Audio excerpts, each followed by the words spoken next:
Hi, this is Lisa and welcome to my channel. Today I'm taking another look at the tack room, and this setup is located in my room in a pretty prominent location above my models. What I'm thinking is I would like to put a clock right over here, both for the tack room and for me in the house. To start with, I have a DIY miniature clock kit. And in here, it comes with some tiny little clock hands to choose from, and the rest of the stuff needed to make a clock. Once you've chosen the hands that you want for your clock, you can then check from the middle point to the tip plus a little where the numbers would be. And that shows a 2 inches from there to about there. So I'm going to need a 2-inch radius circle or a 4-inch diameter for my watch face. And you have to make sure that that's the right size that's going to fit into your barn. Here I've cut out 2 circles based on 2 of the different hand types. This way I can check to see which one I like better. Then I can take the 2 sizes and try them up on the wall. Now I find this small one too small, so I'm going to go with the larger option. First thing you need to do is pick a clock face. So I've gone into Google and typed clock face art and then selected images. And from there, there's a choice to click on transparent. So from these, you can pick what you want to use, or you can find them somewhere else. You want one without the hands, and you want it where it's see-through. So it's a PNG, and you'll see that with the little box squares behind it. So if you pick one, that one doesn't have the squares behind it. I want one with the squares completely behind it. So I'm going to try a different one. So let's say I pick that one.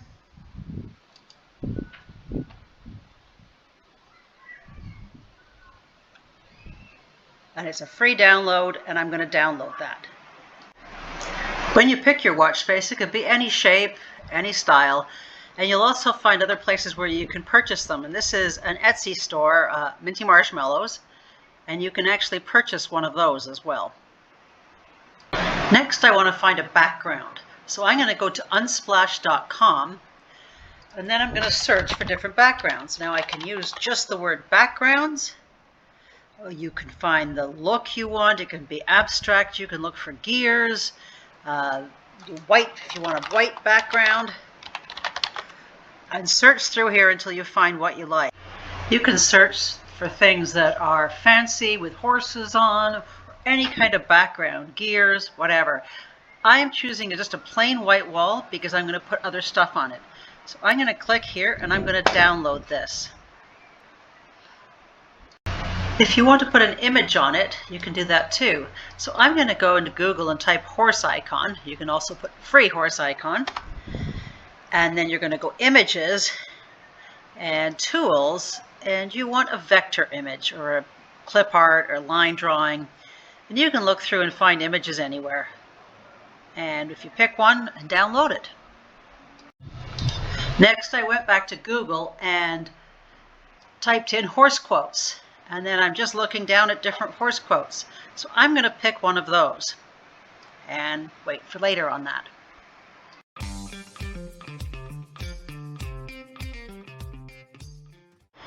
Now that I've got the pieces I need to put the face together, I'm going to open paint.net. Now if you have other software, you can use that, but I always recommend paint.net because it's free, and I'll put a link below on how you get that.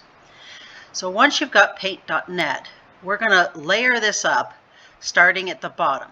So I'm going to go File, Open, go to my download folder, and then I'm going to choose the background. And that starts the process. And then I'm going to go to Image, Resize. And to get it close in inches, I'm going to make the smallest size 5 inches. Okay, make that a little bigger to work with. And we're good to go. Now the reason I chose 5 inches is so that when I do the text and everything, it is all pretty much to the scale that we're going to print it out at. Whatever size you're doing, make it just a little bigger than the size you actually want. I'm switching to using a camera instead of my computer capture here because it doesn't capture the pop-ups. So when you're working on an art program like this, you need to build up in layers. And this over here is where you do your layers. So now that I have the background, my next layer is going to be the clock face. So I'm going to go up here for layers, and then from there, I'm going to import from file, and I'm going to pick my watch face. You can see that's too big. So what I need to do is make this a little smaller to fit onto that image. And I'm going to use pretty much the full size of that background. Over in this layers, you can see I have a background layer, and over here I have the clock face layer. And if I go into my tools rectangular select and go around the clock, I can then go image, crop to selection, and this is our new working area. For my next layer, I am going to go select the photograph or picture that I want to use here. So again, layer, import from file, and you can pick your picture. And that creates another layer. Again, dragging from here and holding your shift key to keep it square, you can then resize that to fit.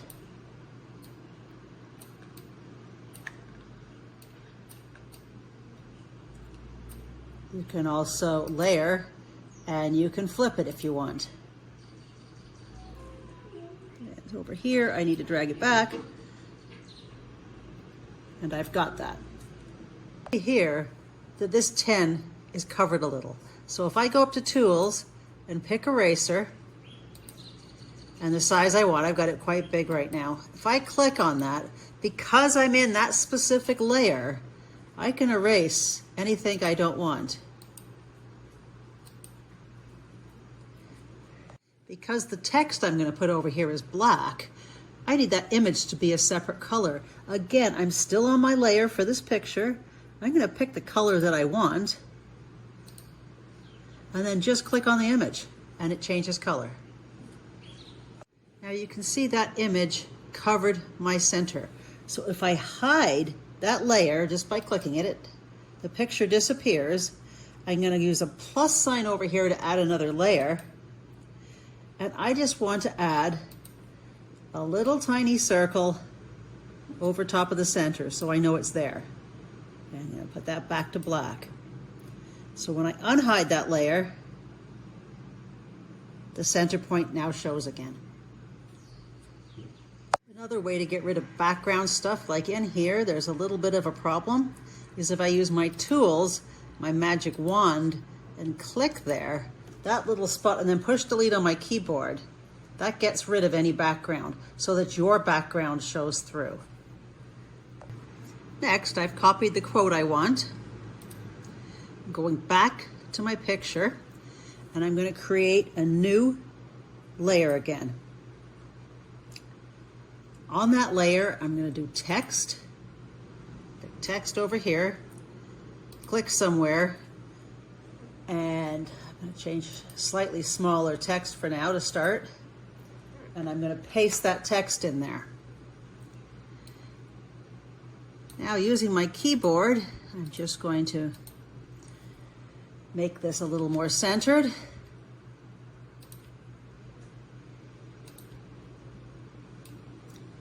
And from there, I can make it bigger.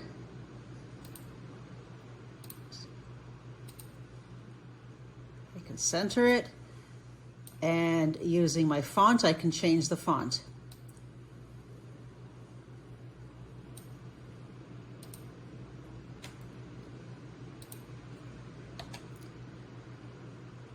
So now I have text, and I can determine whether that's working in the way I want it or if I need to move things around like the picture. So if I wanted to move the picture around, I could go back to where the picture is and move that one around. So you can play with that till you get the watch face look that you want, or clock face. Here's a fun little tip on how to find color. So let's say you want to match something in your barn. So I took a photo of it, and then I'm going to upload that photo into a website called html-color-codes.info. Once I have that, I can click on the color that I want, say there, move around to find the right color that I want.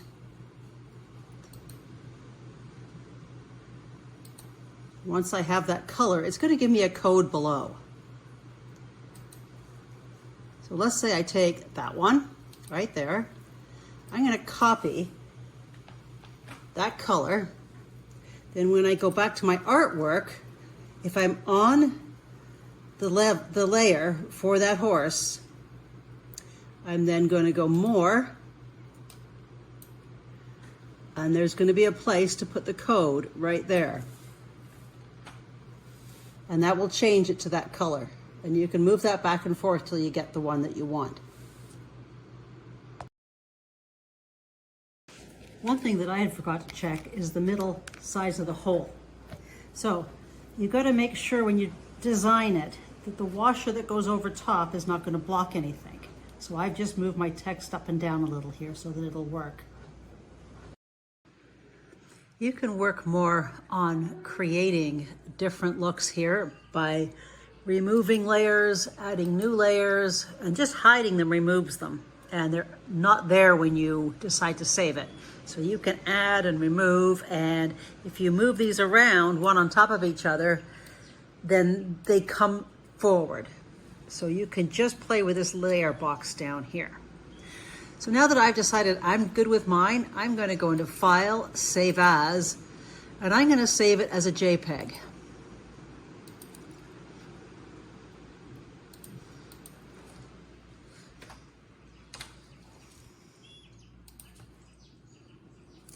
It'll just tell me the size. I'll say OK.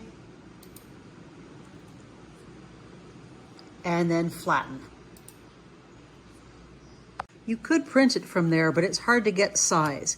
So what I like to do is open Word or Google Word, and then I'm going to insert that picture.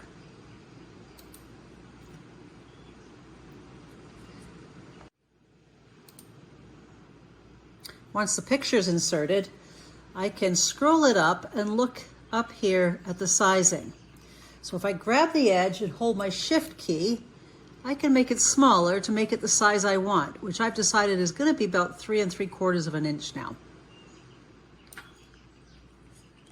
Once you're happy at that size, you're going to go File, Save As, and stick it where I need it there. And I'm going to save it as a PDF file. Once it saves, it's going to instantly open in a browser. So if you hit print, you can test print this in black and white or whatever to make sure it's okay.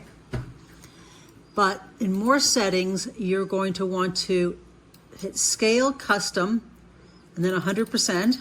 And that way you're going to get your right size. And you want to set it for, oops, you want good print. So you can print it out there, and once you've tested it, you may want to then print it on a digital glossy matte paper. And I've got that right here. I'm printing on a digital photo paper, which comes in glossy and matte. And I'm using the glossy side for my printing because it's a heavier paper and it looks much nicer, the final product. While that is printing, you can see I'm working on the next big project. And I have to design a pattern for a Meadowbrook cart and harness. Before cutting this out, I'd recommend giving it a couple of coats of some sort of spray. You can use a gloss, a matte, or in this case, a pearlized glaze. And then let that dry before going any further with it. Once that's printed out, I am now going to cut that out carefully with sharp scissors all the way around. Now that I've got it cut out, I'm just checking it up against the wall. And I find that one too white. So I went back and changed my background using the color in this and the color picker that I showed you, and made it slightly more beige, and I'm happy with that one. So I'm going to show you how to assemble this on a junk piece right now. So this is the wall, the same material I used for the wall of my barn. What you're going to do is find the spot on your barn that you want the middle, and you're going to drill a hole there. And it's going to be the same size. It needs to go through the watch face. Then there is, each set is different, so you can see your instructions on your own clock set. But here I have a washer, and then I'm going to put that in the back. So you won't see that. That is at the back. Now we need to put this on top. So I'm going to put a hole. If you have a hole punch, great. Use the hole punch. If not, I'm going to start a hole. And I'm going to turn that upside down and press that on. Pull it back off. And you can trim off the little pieces around the edge at the back. So if you do it facing down, it's going to push the stuff in. This hole does not need to be perfect. So then you're going to place your watch face or clock face over top. And at that point, you can glue that down to the wall if you'd like. Next, I have a washer. Push that right the way in. And then I'm going to screw that on.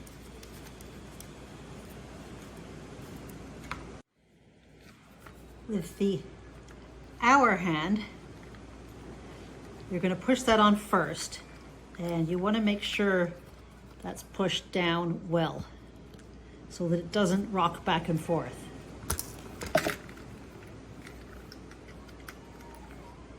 Once that's on, we're going to put on the minute hand, and on top of that, the second hand. Play with those until they're all pointing up, they're not bent, and they're parallel. So you may have to push it down a little harder. It takes a little bit of moving around on this part. Don't move the hands around too much once they're pushed on properly. You'll find once they're on properly, they don't move. So this one still needs to be fixed. Once they're on, you can see they are parallel and they don't move. When I touch them, they're solid. So I can change the time using this back part. Don't move the hands themselves.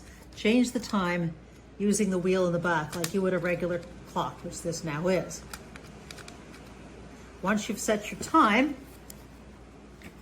place in the battery. Let me see the right way. Get the battery in there. Put the plus side in. It's a lot easier to do that first. So now my battery is in. You'll see the clock is now functional.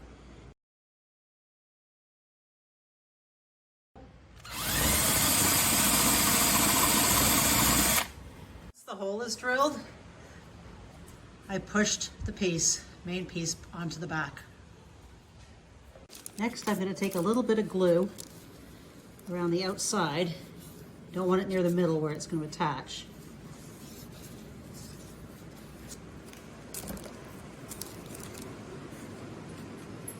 Spread that around the edge so that it sticks properly without sticking out from the wall. Next, I glued it onto the wall, making sure it's nice and even, and I'm going to let that dry. The piece of the clock is sticking out through the middle, and there's no glue in this section right here.